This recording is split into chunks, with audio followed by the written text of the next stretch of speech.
So, I've Okay. been trolling through X this past week, and the great wheel ever turns. There are perennial questions that keep coming up, and this time it was: is Paul Atreides the villain of Frank Herbert's Dune? Now, there's so much involved with this. I'm going to give a quick overview, and then we'll dive right into the discussion. Dune is basically about is the best chosen one story outside of maybe The Matrix in how pure it is on the messianic thing. Paul Atreides is the prophesied one. He's actually like supposedly genetically created, but then it was an accident. He's kind of a random thing, kind of messing up the Bene Gesserit breeding plan. His family gets targeted in a feudal strike to where they're like wiped out. But then he takes up with the desert peoples, the Fremen, on Dune, and rises to become a leader of theirs and becoming a charismatic figure, taking advantage of their prophecies, which, by the way, were seeded by the Bene Gesserit, uh, and coming back to take power away from the Emperor and becoming the Emperor of the known universe through that way. That's the basic story of the first Dune book. Okay, and then it goes on for several. I've read the whole series. Okay, so I understand where the whole thing goes and where Including the prequels by his all of son? them, all of them. Okay. All right, I've read Navigators of Dune, Swordmaster, all that stuff. Okay, I've read all of them, and I So really enjoy Kevin Anderson and Brian Herbert's continuance. I disagree with most people who think he turned them into trash. so let me pause you real quick. So one clarification. If you have not read the books, the first book is the first two films. So if Yes, you've watched both of the first two movies, you have seen the first book's worth of story, and which is enough. So if you haven't read the books, it's okay for this conversation about is Paul a hero or a villain. yes. Um, it's Although the second movie, part two, the end of it is against what the books created. And we'll talk about that here, okay? Because I think a lot of this discussion is coming from the fact that people haven't read the book, they watched that movie. And so they're missing a large chunk because that was changed there. So let's go over the arguments for why Paul is thought of as maybe the bad guy, okay? The end of the Dune movie and the end of the Dune book, Paul basically overthrows the Emperor and leads the Fremen out into the galaxy to overthrow every feudal system as part of a galaxy-wide jihad. And there are reports that 61 billion people die in this war, in this jihad. I agree. Leto 2 is fairly amazing. um, it devastates everything, every system, everything that their culture is based on, which they call the tripod. It's the Emperor and his Sardaukar, the Merchants Guild, and the Navigators. And the Bene Gesserit are advisors to the Emperor arm. He overthrows all of it and institutes a religious system instead, where the Fremen are running everything. There's a lot of people when you read the book, it's not a simple good guys versus bad guys, even though it kind of starts out that way. Paul is the target. He's targeted by the Harkonnens, who are obviously bad, which they've whitewashed that. Harkonnens do a ton of terrible things. The Baron Harkonnen is a rapist, if you thought and they were evil in the movies, they're they're far worse. more evil in the books. And I hate that they dropped the Gurney Halleck arc between the Baron and Raban. Anyway, It's a but difficult story to adapt for film. yes, the Harkonnens do an overthrow on the Atreides to destroy them with the secret support of the Emperor and his Sardaukar. The Sardaukar are like super warriors. They're like the Legionnaires. Paul escapes into the desert with his mother and are picked up by the Fremen. And he and his mother being Bene Gesserit, and Paul being kind of half Bene Gesserit, trained as one, but he's a male, so that's not supposed to happen. They decide to use their influence with the Fremen to use the Fremen and their prophecies to overthrow the Galaxy Order. And this is where a lot of the discussion comes in. Is that moral? Is it ethical to do that? Who's the good guy? Who's the bad guy? if you read through the whole series, you'll see that Paul is afflicted by these horrible visions of the galaxy burning down. And what you don't realize is AI is the problem. uh, he's basically trying to get humanity onto a course so that they won't be wiped out by the machines that started the Butlerian Jihad in the first place. And they're trying to create the superhuman. The breeding program is trying to create the superhuman, and then the twist is that it's never Paul in the first place. But he is the focus of the whole thing. At the end, though, at the end of book 2, he rejects the path. He doesn't want to become the God Emperor because it's so awful and it's so terrible. And his love story with Chani actually has a lot to do with that, because she kept him human. And her simple loyalty to her tribe and to her family and to him is what kept him human, and ultimately he rejected that path. His son, Leto II, did not, and that's where God Emperor of Dune comes from. And he actually enacted the great control over spice and oppressing pretty much the whole galaxy to keep them down so that the great enemy out there in the stars never even saw them.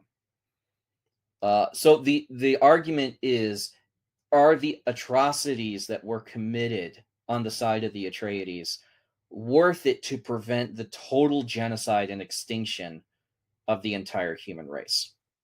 This is a quintessential Cold War story.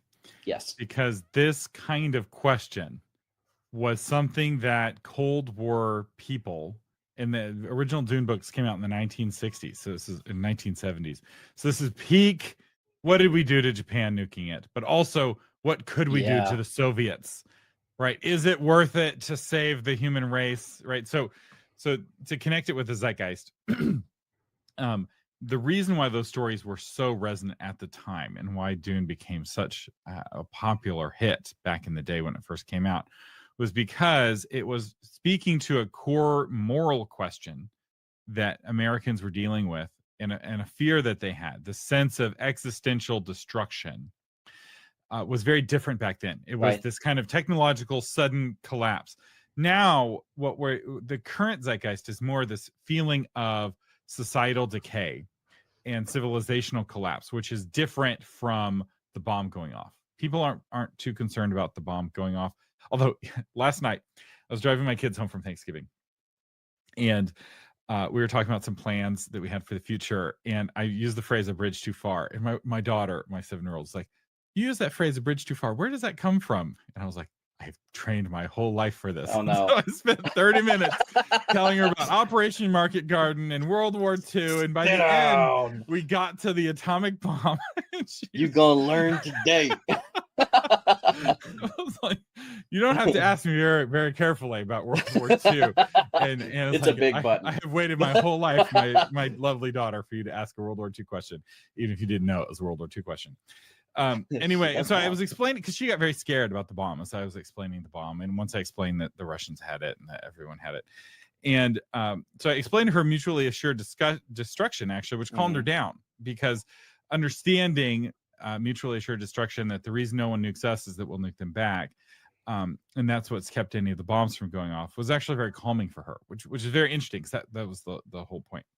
I forgot what the point was. But anyway, that fear that she has is came and went very quickly. It's not an existential societal fear. I think we should be more afraid of the bomb because they're all still there. But the more resonant fear is one that the Son of the Black Sword series actually captures really well. I'm finishing the last book of the Son of the Black Sword series by Larry Correa, and those are some of the most zeitgeist resonant stories I have read in a really long time, because each one of them is like 2 or 3 years ahead of where culture's getting and where like the discussion on X is. It's like, how is this book so relevant to what's going on when it was written 2 years before this current discussion? They're brilliant books. If you like sword and sorcery or epic fantasy. Because Larry is permanently on X. Yeah, but and I guess he uses it to kind of get a sense of where culture is headed. It's actually good because he doesn't promote his books on X. but he does listen on X and he engages with cultural discussions. And then he works them in an entirely different context. So anyway, I just want to give that context in terms of like understanding the zeitgeist of when it was made. And so when they are adapting it, they're having to adapt it for a different zeitgeist where we're not as concerned about the bomb and sudden existential destruction. So the major thing they did in the movie was they changed Chani. Instead of her being the one that draws Paul into the Fremen, she's now the one trying to keep him out, and Jessica is the one trying to put him in. At the end of the movie, Chani actually leaves Paul as he launches the invasion with the Fremen into the galaxy. Chani leaves him, which is so frustrating. It's like infuriating because Chani and Paul are the great romance of sci-fi. I mean, even above Anakin and Padme. When you talk about people who love each other in sci-fi, Paul and Chani are there. Like, they're at least top 3. And the fact that Chani leaves him is a strike at the idea of the Chosen One, that the Messiah should not be followed. The whole time, Chani is resisting Paul ascending to become leader of the Fremen. And in the book, that is not what happens. She is the one drawing him in, and Jessica's concerned he's becoming too Fremen-like. And just her leaving him was a rejection of the idea that one man will save us, or that they tried to simplify the morality, and I think it doesn't work in a story like Dune, because they were like, no, he's lying, so she's leaving. Except he's not really lying. He's walking a path that's extraordinarily difficult, and they took away his primary support structure, which is why I hate it so much. I guess one of the I've been kind of puzzled why I like Dune, because in many ways it's the kind of story I would really hate, because its morality is so convoluted, and I tend to prefer stories with a very clear moral compass. And if a story is just bad guys doing bad things to other bad guys, I'm like, I don't care about this story. And so I do care about Dune. I have read the books. I read the original book twice. I watched the films. I think part of it is Paul is just his such dad. That's part of it. And Paul is such an intriguing character. I think the characters hold it, the writing holds it, and it makes up for the fact that the moral system is twisted. But the writing is so strong. And by that I don't mean beautiful sentences, the kind of postmodern, like, doesn't matter what the story is as long as the sentences are pretty. But like no, Paul is a very intriguing character. Jessica is a very intriguing character. Even the Harkonnen are interesting. It's a bunch of interesting characters. They all make sense. It has a very high verisimilitude. So it has a pretty complicated world, and it follows its own world rules very well. And that verisimilitude is so important for science fiction. And it's one of the reasons why a lot of modern science fiction really struggles, is because editors aren't editing for verisimilitude. Half of them don't even know what the word means. They don't know how important it is to the kind of people who read sci-fi, right? It's like they're shoving their glasses up and saying, well, actually, you want them to be saying that in your defense, not in your not while attacking you. And if you want help with verisimilitude, how many of us have tried the worm walk? Right? How many of you tried sand walking? I could live. If you want help with verisimilitude, I have a bunch of Patreon Toolbox tools to help you with it. I've got some compendium tools, one for like flora and fauna to help keep the plants and animals straight in your fantasy world, one for characters, one for locations, one for factions and races. Like, all of these tools would have been very helpful for Frank Herbert as he was writing Dune. He probably built his own from scratch, but being true to your own world, following your own world's rules is really important. And if you do a good enough job, you can hold people through your story even if they reject your moral framework. Another strength of Dune is the sheer number of mentors that Paul has. Positive mentors. You have his father, Leto, who teaches him honor. You have Duncan Idaho, who teaches him swordcraft and also honor. You have Thufir, who teaches him how to think, basically turning him into the human computer, because Paul is also a mentad. You have Gurney, who just teaches him scrappiness and loyalty. You have Jessica, who's teaching him the more feminine things of manipulation. Bene Gesserit level stuff. But then, as Paul makes the transition into becoming a Fremen, he has Stilgar. And Stilgar was so well done in the movies because he's the one who gave him the name of Muad'Dib, and how important that was. Because when he said, "What's the little mouse that hops around in the desert?" everyone starts laughing because they're like, that thing is so weak and kind of absurd. And Stilgar is the one that says, "No, no, no. Muad'Dib is wise in the ways of the desert. This is a great choice as a name." And then Stilgar is the one that throws him out to the worm, to ride his first worm. And when that worm comes, he's like, "No, no, no, no. That's the grandfather of the desert. What are you? No, it's too big." And it's a great perspective and to I have think, on Paul's journey. And I think part of the reason from a zeitgeist perspective why that worked so well is that the late half of the 20th century, you saw a decline in male mentorship. Yes. Institutions like the Boy Scouts were fading. A lot of other forms of male mentorship were fading, and this hunger for mentorship. Baby boomers are very hostile to mentorship. And it's very interesting going back and watching fiction that was very resonant with baby boomers. And parts of it that don't make sense to me at all as a millennial who grew up desperate for male mentorship was how rebellious Luke Skywalker was to his mentors. Yeah. He doesn't listen to any of his mentors. Yoda's like, "No, you got to stay here and train." He's like, "No, I'm going to go and do my own thing."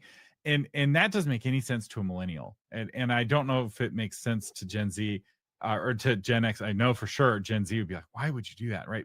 We're far more likely to be hunger for mentorship. And so in this regard, this element that would have been only a little bit resonant in the 1960s became more and more resonant as time moved on because people became more and more hungry for mentorship. And so reading this book felt like you were mentored by Duncan Idaho in Honor and Swordcraft, or you were mentored in the Mentat and how to outthink the opponent. You were mentored by Jessica and how to manipulate and how to use magic, right? Like you felt like you were the chosen one, which really played into the millennial fantasy, because millennials grew up reading Harry Potter and Lord of the Rings, and we all feel like we're the chosen ones charged with saving the world, right? That's kind of the millennial fantasy, which is why the world is such a mess right now.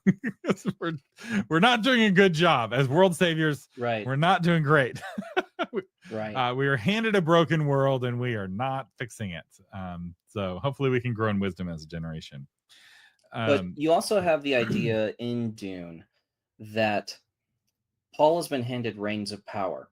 And when you move those reins at all, everything moves. Okay. It's like when we, like, a colonel would be talking to the battalion or something like that, be like, "Hey, what are some questions or what are some concerns you have?" And some idiot PFC is like, "My sergeant did this to me," or "This is whatever." And when the colonel swings the hammer, like, everyone gets hit. So we're like diving on that PFC. Stop it. Because when Paul has the power and he moves them at all, like, we're talking about spice here, which is a direct correlation to oil. Okay, spice is necessary for space travel. Oil is necessary for any other kind of travel on Earth. Okay, so that's kind of their thing there, and it's who is controlling the oil, who is controlling the spice. Whoever controls the Arrakis controls the spice. Whoever controls the spice controls space travel. And where is the oil found? In the desert. In the right? desert. So being aware of what's going on in geopolitics is really important for science fiction, particularly. Less so in fantasy, but still important for fantasy. And this is one of the areas where a lot of authors who don't really understand science fiction and how it's very often tied to geopolitics, especially the classics, right? Asimov tied to geopolitics, Herbert tied to geopolitics. Who did Starship Troopers? Hensley? Heinlein. Heinlein, yeah. Super attached to geopolitics. So understanding the great game. So the science fiction tends to be about the great game, or the game of houses, the great game between nation states. Yes. You got to understand how it applies. And the spice metaphor goes even deeper, because we don't just use petroleum to make ships move across the ocean. We also use petroleum to make plastics. And we use it to make pharmaceuticals. We use it to make artificial food coloring, right? The RFK is like petroleum derived artificial food dyes, right? If you use that phrase in the ingredients list, people aren't going to want it. But because they don't know what artificial means, artificial always means petroleum derived. Because what's natural, what's artificial. We decided that artificial just means made from oil. Dinosaurs. Do you enjoy your bright yellow Mountain Dew? Some dinosaur died so that your Mountain Dew could be an unnatural shade of yellow. Little plastic dinosaurs are made out of real dinosaurs. So I'll be very curious what they do with the next film. We may need to circle back around on this next year because I'm looking forward to it. I loved those movies so much. They were beautifully made. The music is great, which is important for me as an author because I use music to write. But I love the ferocity they infused into things. Like Fade Routha, I like him better in the movie than he was in the book. The way Paul transformed when he gave the speech to the tribes and refused to kill Stilgar and then led them into the Sardaukar. There's just so good. It's the whole book revolves around utilitarian ethics, and it's written by a man who doesn't believe in divine justice. Right. So the atheism of the author becomes very real in the morality of the book, because if you don't believe in divine justice, then the ends justify the means. And so if killing 62 billion people is what's needed for the good because you'll never answer for it beyond your own conscience. Right.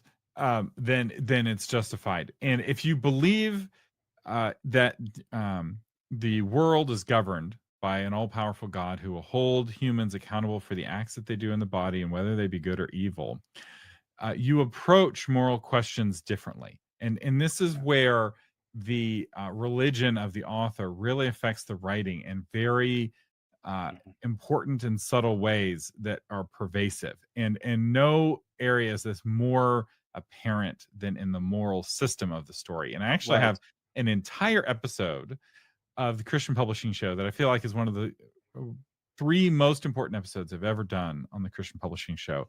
And it's about this very question of morality, and not teaching good and evil, but how your book implies a moral system because of the consequences that your characters suffer from their actions, right? So stories are made up of cause and effect. And as the author, you determine both the causes and the effects. And you can convey a very distorted moral system if causes and effects are not connected well. Also, you ruin your verisimilitude. Right. So in Dune, they have a mistake that breaks the world, and that's why it's kind of an awful world to live in, is that the chosen one isn't chosen by anyone. There's no chooser. The chosen, the Kwisatz Haderach was developed by a breeding program by the Bene Gesserit, who turned out not to be very good at what they did.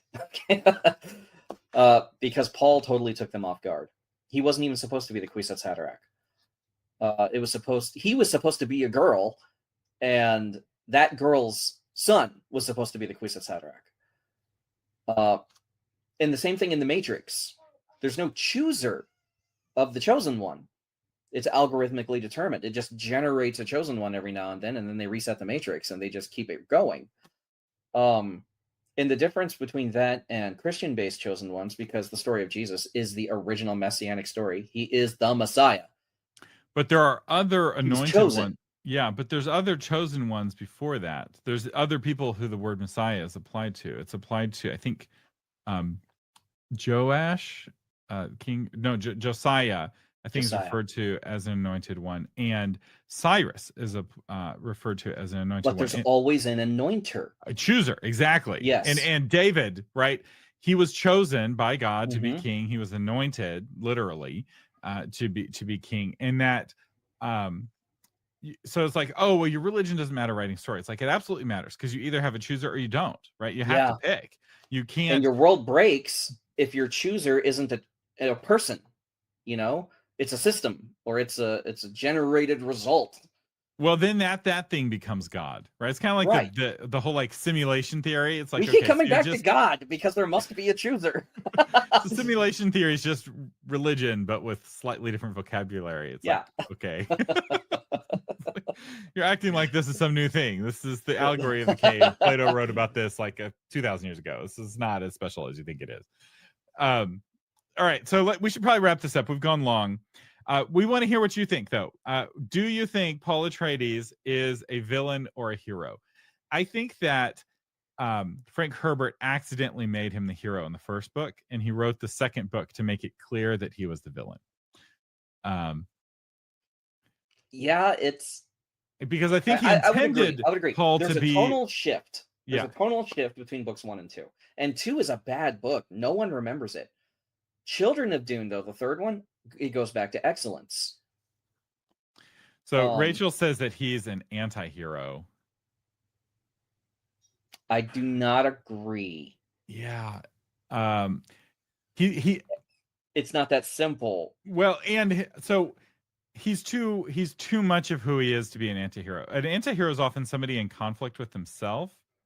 Paul is a very decisive person who is not in conflict with himself. He is grappling with a world in which he doesn't have a lot of, where he can see the future and he can see how most of the outcomes are bad outcomes. And he's trying to find that 1 in a million path that doesn't lead to the end of all things. And so he's only in conflict with himself in the most superficial way. But in reality, he knows exactly what he wants. He just doesn't know how to get there. That's a hero or a villain. It's not an anti-hero. It's not somebody who's grappling with his own sin nature and trying to repent and going back and forth and trying to do good things, but he's failing and sometimes doing bad things. That's not what Paul is going through.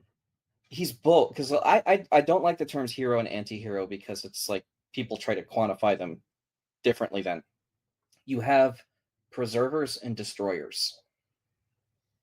We'll say protectors and destroyers. And what people term anti-heroes are actually destroyers. They go and they destroy the evil. The problem is that Paul is both. Paul is destroying something evil to preserve the overall humanity from another destroyer. But this system has to get out of the way. Which leads to this comment. Spice. Where he's just a protagonist. And I think this is part of what makes him so appealing as a character is that he's absolutely a protagonist. Even though he's a boy at the beginning of the story, he is making choices that is moving the plot forward. He is powerful and his choices matter. And when he decides something, the whole universe changes. It makes him very appealing as a character. He's not being dragged from scene to scene, right? Even when he's running away, he is choosing to run, right? He's not being kidnapped, and his passive moments are very rare, and he's a very very active character. I mean, he learns how to use the voice right as soon as the Harkonnens are going to kill him and his mom. Like his training finally goes into full effect at that moment, and he's able to save himself and his mother from being killed and dumped out of a thopter into the middle of the desert. So someone says we need a new term for neither hero nor villain. He's the hero. I stand on the side that Paul is a hero. I think for book 1, you're right, and I think that was. No, I think overall. Did you read the whole series? I think overall, it's true as well overall, because he comes back in Children of Dune is trying to fix it as like the voice from the wilderness. But I think that in book 2, Herbert was trying to make him a villainous character and trying to turn him into a villain. I think Frank Herbert was saying that Paul was broken by what he had done because he's not strong in book 2. I want y'all to vote while we're talking. One word. In book 3, he's definitely broken. Yeah, one word: hero, villain. Just type the one word in. Let your voice. Who is right and who is wrong? We'll throw it to the people. Long live the writers.